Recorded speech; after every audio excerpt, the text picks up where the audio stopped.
my channel Hema Hangama and welcome to Bigg Boss 8 series and episode number 16. So episode number 16లో ఏం జరిగింది అంటే nominations అందరికీ తెలిసిందే. నామినేషన్స్ చాలా పోటీగా హోరాగా గోలగా గైగా జరిగింది. సో ఎక్కువ ఓట్ల మెజారిటీతో గెలుపొందింది కాదు, నామినేషన్స్లోకి వెళ్ళింది మాత్రం మన యష్మి. అందరూ కోరుకున్నట్టుగా యష్మికి భారీ లెవెల్లో నామినేషన్కి ఓట్లు పడ్డాయి అన్నమాట. కానీ ఇక్కడ ఒకళ్ళు చాలా లక్కీ అని చెప్పొచ్చు. ఒకరు మాత్రం బాగా తప్పించుకుంటూ వెళ్తున్నారు, అదే మన సోనియా. ఎందుకంటే ఎవరో ఒక్క ఓటు వేస్తున్నారు. ఇన్ని ఓట్స్లలో సోనియా ఓటు కొట్టుకుపోతుంది అనమాట.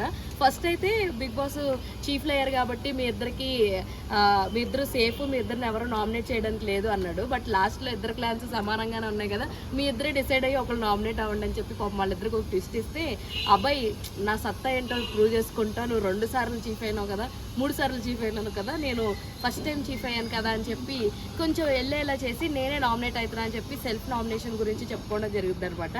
ఆ తర్వాత మిగతా ప్రాసెస్ చూసుకుంటే కనుక మనము ఎంటైర్ ఎపిసోడ్లో సోనియాకి అండ్ మన యష్మికి మంచి టగ్ ఆఫ్ వార్ జరిగింది. అలాగే ప్రేరణకి నబిల్కి కూడా చాలా మంచి టగ్ ఆఫ్ వార్ జరిగింది. ఇక్కడ ప్రేరణ అంతా చాలా సిల్లీ థింగ్స్ మాట్లాడుతుంది, సిల్లీ థింగ్స్కి నామినేట్ చేస్తుంది. అలాగే సీతకి పృథ్వీకి కూడా మాటలు బాగా ఇదైనాయి అని చూడొచ్చు మనము ఆ ఎపిసోడ్ మొత్తంలో.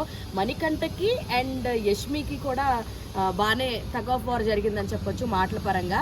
అయితే సోనియాకి యష్మికి జరుగుతున్న వారిలో యష్మి ఒక మాట అనింది, పృథ్వీని నిఖిల్ని అభయ్ని పట్టించుకున్నంత ఇదిగా నువ్వు గేమ్ని పట్టించుకోలేదని చెప్పేసి ఇవన్నీ అన్నాక యష్మిని కూడా సోనియా అనడం జరిగింది. ఆ తర్వాత నేను ఏదైతే ముందు రోజు చెప్పానో ఖచ్చితంగా చూడండి నామినేషన్స్లో యష్మి ఏడుస్తుంది, ఏడవకుండా ఉండదని. సో అదే నిజమైంది. లాస్ట్కి వచ్చేసరికి యష్మి అయితే ఏడ్చింది. ఆల్మోస్ట్ 6 ఓట్స్ పడ్డాయి యష్మికి.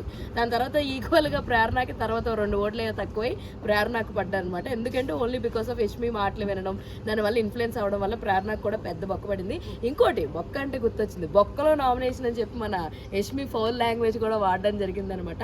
నేను ఇంతే, ఏం లేదు, ఒకటే సీతయ్య అన్నట్టు సీతమ్మలాగా బిహేవ్ చేస్తుంది. నేను ఇంతే, నేను ఎవరి మాట వినను, ఎవరిని పట్టించుకోను అన్నట్టు యష్మి బిహేవ్ చేస్తుంది. సో ఇది నిన్న ఓవరాల్ ఎపిసోడ్లో మనం ఎక్కువగా డిస్కషన్ చేయాల్సింది. So Prithvi same aggression is my emotion, మీ ఏడుపు ఎమోషన్ అయితే నా అగ్రెషన్ ఏంటి మోషన్ అని అన్నాడు. కాస్త కొంచెం ఫన్నీ కన్వర్జేషన్స్ అయితే అవుతూ ఉన్నాయి. బట్ ఎనీవేస్ ఎపిసోడ్ అంతా బాగానే జరిగింది, నాట్ బ్యాడ్, అలా నడుస్తూనే ఉందన్నమాట. సో ఎవరెవరు నామినేట్ అయ్యారో మీకు తెలుసు కదా, మళ్ళీ చెప్పమంటారా? యష్మి, విష్ణుప్రియ, నాగమణికంఠ, పృథ్వీ అండ్ అభయ్ అండ్ నైనిక, సీత, వీళ్ళు నామినేట్ అయిన వాళ్ళు. సో ఇది నిన్నటి ఎపిసోడ్ అనమాట. మరిన్ని ఇంట్రెస్టింగ్ అండ్ మోర్ అప్డేట్స్ కోసం ప్లీజ్ డూ ఫాలో హేమా హంగామా. అరే చెప్పురా. అరే అదేరా, ఇందాక చెప్పమని చెప్పే కదా. ఏది ఇంకమ్మా ఫ్రెండ్స్ సబ్స్క్రైబ్ చేసుకోండి ఫ్రెండ్స్ కదా, మీరు కూడా సబ్స్క్రైబ్ చేసుకోండి. లేకపోతే తెలుసుగా